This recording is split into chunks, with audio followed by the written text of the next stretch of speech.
হযরত আলী রাদিয়াল্লাহু তাআলা আনহু থেকে বর্ণিত, আল্লাহ রাসূল সাল্লাল্লাহু আলাইহি ওয়াসাল্লাম ফজরের নামাজ পড়ে মসজিদে নববীর ভিতরে বসা সাহাবায়ে কেরামদের দিকে মুখ করে তাকায়া বললেন, মসজিদের ভিতরে হযরত আলী আছো কিনা? হযরত আলী বললেন, ইয়া রাসূলুল্লাহ, আমি আছি। তো আল্লাহ রাসূল হযরত আলীকে বললেন, আলী, তোমাকে কি আমি ছোট্ট ছোট্ট কয়েকটা আমল শিখাইয়া দেব?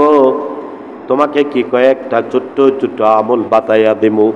আমি রাসূল কি তোমাকে শিখাইয়া দেব যে আমলগুলা তোমাকে বিনা হিসাবে জান্নাতে নিবে? কোন সুবহানাল্লাহ।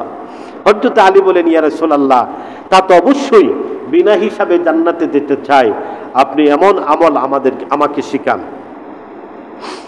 আল্লাহ রাসূল বলেন, আলী নে, ভালো করে শোনো, কোন মানুষ যদি বিনা হিসাবে জান্নাতে যেতে চায়, কিয়ামতের ময়দানে আরশে আজিমের নিচে, আল্লাহর আরশে আজিমের ছায়ার নিচে থাকতে চায়, আমি রাসূলের হাত দ্বারা হাউজে কাউসারের পানি পান করতে চায়, সে যেন প্রতিদিন রাত্রে 4000 টাকা দান করে ঘুমায়া যায়। আল্লাহ রাসূল বলেন, প্রত্যেক ব্যক্তি, যে ব্যক্তি প্রতিদিন রাত্রে 4000 টাকা আল্লাহর রাস্তায় দান করে, 4 থেকে 4500 টাকা আল্লাহর রাস্তায় দান করে ঘুমাবে, সদকা করে ঘুমাবে, আমার আল্লাহ ওয়াদা দিয়েছেন ওই মানুষটা কিয়ামতের ময়দানে বিনা হিসাবে জান্নাতি।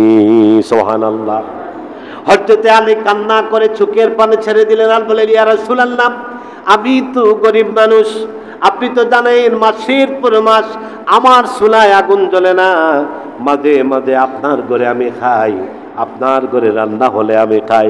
ইয়া রাসূলুল্লাহ, প্রত্যেক দিন রাত্রে আমি আলীর পক্ষে 4500 টাকা দান করা সম্ভব না, এমনকি বছরে সম্ভব না।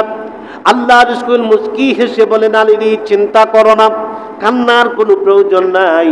প্রতিদিন কোনো মানুষ যদি ঘুমানোর পূর্বে নামাজের পরে ঘুমানোর পূর্বে 4 বার যদি সূরা ফাতিহা আউযু বিল্লাহ বিসমিল্লাহর সাথে পড়ে ঘুমায়া যায়, ওই মানুষটা 4 বার সূরা ফাতিহা পাঠ করলে আমার আল্লাহ রাব্বুল আলামিন 4000 টাকা, 4500 টাকা সদকা করার সওয়াব তার আমলনামায় দেয়া ওই লোকটাকে বিনা হিসাবে জান্নাতে পাঠায়া দিবে।